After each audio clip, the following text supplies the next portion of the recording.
नमस्कार विद्यार्थियों। आज हम व्याकरण पुनरावृत्ति करेंगे और सबसे पहले मैं इसमें आपको रचना के आधार पर वाक्य बताने जा रही हूँ, क्योंकि ये वाक्य हमने आपको रचना के आधार पर जो मैंने आपको वीडियो में करवाए थे वो प्रथम सत्र की अंतिम वीडियो था, लेकिन कुछ तकनीकी कारणों से वो वीडियो जो है वो ठीक से काम नहीं कर रहा है। इसलिए मैं ये वीडियो दोबारा बना रही हूँ जिससे आपको अपने पेपर की तैयारी के लिए, अपनी परीक्षा की तैयारी के लिए कोई असुविधा ना हो। और क्योंकि यह आपके पाठ्यक्रम में है, आपके सिलेबस में है और इससे आपको आसानी रहेगी सरल मिश्रित और संयुक्त वाक्य तैयार करने में। तो वीडियो शुरू करते हैं। रचना के आधार पर वाक्य, ये हमने अभ्यास इसका कक्षा में किया हुआ है, पर मैं आपको फिर भी दोबारा से समझा रही हूँ। जब भी आपको लगे कि आपने कुछ समझना है, आप इस वीडियो को देख सकते हैं। सबसे पहले कि सरल वाक्य क्या होता है। सरल वाक्य एक साधारण वाक्य है, ठीक है। साधारण वाक्य जिस वाक्य में एक उद्देश्य और एक ही विधेय होता है। अब उद्देश्य क्या होता है? जिसके बारे में कुछ कहा जाए, ठीक है। और विधेय क्या होता है? वाक्य में उद्देश्य के विषय में जो कुछ कहा जाए, ठीक है। अब जैसे आप यहाँ देखिए, जो उदाहरण में है, पहला वाक्य है राम विद्यालय जाता है। तो हम किसके बारे में कह रहे हैं? राम के बारे में। और उसके बारे में क्या कह रहे हैं? कि वो विद्यालय जाता है, ठीक है। तो इसमें राम क्या है? उद्देश्य, और विद्यालय जाता है, ये क्या है? विधेय। अब दूसरा वाक्य देखिए, सुनीता बाजार से पुस्तक लाई। अब इसमें सुनीता के बारे में बात कर रहे हैं, तो सुनीता उद्देश्य है और क्या बात कर रहे हैं? कि वो बाजार से पुस्तक लाई, ठीक है। एक ही विधेय है, पुस्तक लाई वो, ठीक है। तो बाजार से पुस्तक लाई ये विधेय है और सुनीता उद्देश्य है।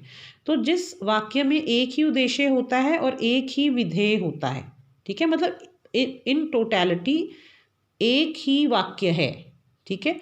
ऐसा नहीं है कि इसमें कोई दो वाक्य हैं, उन्हें जोड़ा गया है, ऐसा कुछ नहीं है। एक ही वाक्य है, संपूर्ण तौर पर ये एक ही वाक्य है। इसमें कोई योजक चिन्ह नहीं होता। योजक चिन्ह मतलब और, तथा, व, ये इन्हें योजक चिन्ह कहा जाता है। और ना ही इसमें कोई आधा वाक्य है, कोई पूरा वाक्य, ऐसा कुछ नहीं है। ये एक ही वाक्य होता है, एक उद्देश्य होता है जिसके बारे में हम बताते हैं, और एक विधेय होता है, ठीक है। जैसे राम विद्यालय जाता है, सुनीता बाजार से पुस्तक लाई।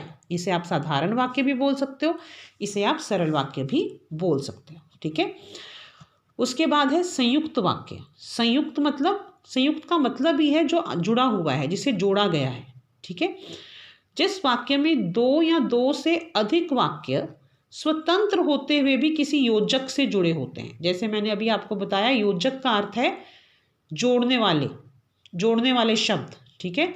जैसे जॉइनिंग वर्ड्स जिन्हें हम बोलते हैं, ठीक है। जैसे और, तथा, व, ठीक है। तो ये वाले जो शब्द अगर बीच में हैं और दो अलग अलग वाक्य हैं, जैसे पहला वाक्य आप यहाँ देख सकते हैं, मैं पढ़ रहा हूँ और तुम खेल रहे हो, ठीक है। अब अगर मैं एक ही वाक्य बोलूँ, मैं पढ़ रहा हूँ, तो ये अपने आप में वाक्य पूरा लगता है कि ठीक है, पूरा वाक्य है। मैं पढ़ रहा हूँ। तुम खेल रहे हो, ये भी पूरा वाक्य है। तो ये अपने आप से दो स्वतंत्र वाक्य हैं। लेकिन अगर मैं ये बोलूँ कि मैं पढ़ रहा हूँ और तुम खेल रहे हो, ठीक है, तो वाक्य तो ये भी एक है, लेकिन इसमें क्या हुआ? ये संयुक्त वाक्य है कि इसमें दो स्वतंत्र वाक्य थे। मैं पढ़ रहा हूँ, तुम खेल रहे हो, और इसमें और डालकर हमने इसको एक वाक्य बना दिया, ठीक है। तो और क्या है? योजक शब्द है। तो मैं पढ़ रहा हूँ और तुम खेल रहे हो, इसमें और योजक शब्द आने से ये एक वाक्य हो गया। लेकिन क्योंकि इसमें दो स्वतंत्र वाक्य हैं, इसलिए इसको हम संयुक्त वाक्य कहेंगे। इसका दूसरा उदाहरण देखिए, वह गांव गया और बीमार हो गया, ठीक है। वह गांव गया एक वाक्य है, वह बीमार हो गया दूसरा वाक्य है, ठीक है। इन दोनों वाक्यों को और डाल के दोबारा हमने जोड़ दिया, तो ये हो गया वह गांव गया और बीमार हो गया। तो ये एक वाक्य हमने बना दिया और डालकर, यानी योजक चिन्ह डालकर, योजक शब्द डालकर, और इस प्रकार ये संयुक्त वाक्य कहलाएगा, क्योंकि इसमें दो स्वतंत्र वाक्य हैं जिन्हें हमने योजक शब्द द्वारा एक वाक्य का रूप दे दिया, यानी संयुक्त वाक्य, ठीक है। अब तीसरे वाक्य पे आते हैं। तीसरे प्रकार के वाक्य पे मिश्रित वाक्य। मिश्रित का मतलब आपको पता है, मिला जुला, ठीक है। तो इसमें मिला जुला कैसे है? जिस वाक्य में एक प्रधान उपवाक्य तथा एक से अधिक आश्रित उपवाक्य होते हैं। मतलब एक मुख्य वाक्य होता है, उपवाक्य वो भी अपने आप में कंप्लीट नहीं है, पूरा नहीं है, और बाकी एक या एक से ज़्यादा भी हो सकते हैं, उस पर डिपेंडेंट होते हैं। आश्रित मतलब उसके ऊपर निर्भर होते हैं। ठीक है, जैसे उसने कहा कि वह बाजार से फल लाएगी। ठीक है, अब इसमें देखिए एक मुख्य वाक्य क्या है, वह बाजार से फल लाएगी। ठीक है, लेकिन उसने कहा कि, अगर मैं वाक्य शुरू करूं और आपको बोलूं उसने कहा कि, तो आपको लगेगा ना कि इसके आगे कुछ और है, ये तो वाक्य ही इनकम्प्लीट है, अपूर्ण है, वाक्य पूरा ही नहीं है। तो आप कहोगे मैम उसने क्या कहा, उसने कहा कि क्या कहा। ठीक है, वह बाजार से फल लाएगी। तो ये वाक्य जो है, जब ये अपने आप में अपूर्ण है, जब तक कि हम इसको ये नहीं कहते कि वह बाजार से फल लाएगी। तो इसमें क्या हुआ, एक प्रधान उपवाक्य है और बाकी उस पर आश्रित हैं, डिपेंडेंट वाक्य हैं। ठीक है, तो उसने कहा कि वह बाजार से फल लाएगी। दूसरा है, जैसे ही मैं स्टेशन पहुंचा गाड़ी आ गई। अब देखो, जैसे ही मैं स्टेशन पहुंचा, तो भी आपको लगेगा ना ये क्या हुआ, जैसे ही मैं स्टेशन पहुंचा तो क्या हुआ, कुछ भी हो सकता है, गाड़ी चली गई, गाड़ी आ गई। ठीक है, या मेरा मित्र वहाँ से चला गया, कुछ भी हो सकता है। तो जैसे ही मैं स्टेशन पहुँचा, हमें इंतज़ार है कि आगे क्या बोलना चाहता है व्यक्ति। तो हमने बोला जैसे ही मैं स्टेशन पहुँचा गाड़ी आ गई, और तो वाक्य पूरा हो गया। लेकिन ये मिश्रित वाक्य है, क्योंकि इसमें दो स्वतंत्र वाक्य नहीं है। एक वाक्य जो है वो प्रधान है और दूसरा वाक्य उसके ऊपर निर्भर है। ठीक है, मतलब एक वाक्य अपने आप में अधूरा होता है, इसमें एक वाक्य अधूरा ज़रूर होगा मिश्रित वाक्य में।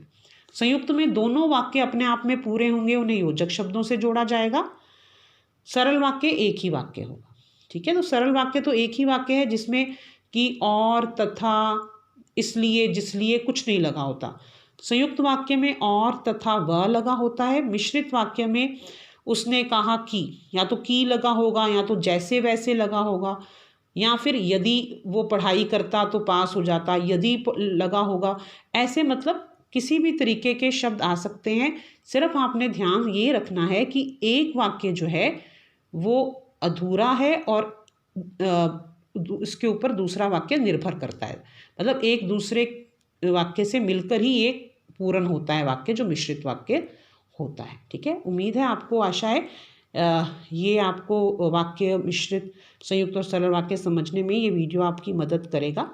कोई भी आप को ऐसे परेशानी अगर आती है किसी और भी किसी उस पर समझने में, तो उस तरीके का आप मुझे बता सकते हैं। दोबारा या तो आप उन वीडियो को दोबारा देख लें, या फिर बताएं तो मैं उसके ऊपर दोबारा आपको बना के बता सकती हूँ। तो बहुत बहुत शुभकामनाएं आपके आने वाली परीक्षा के लिए।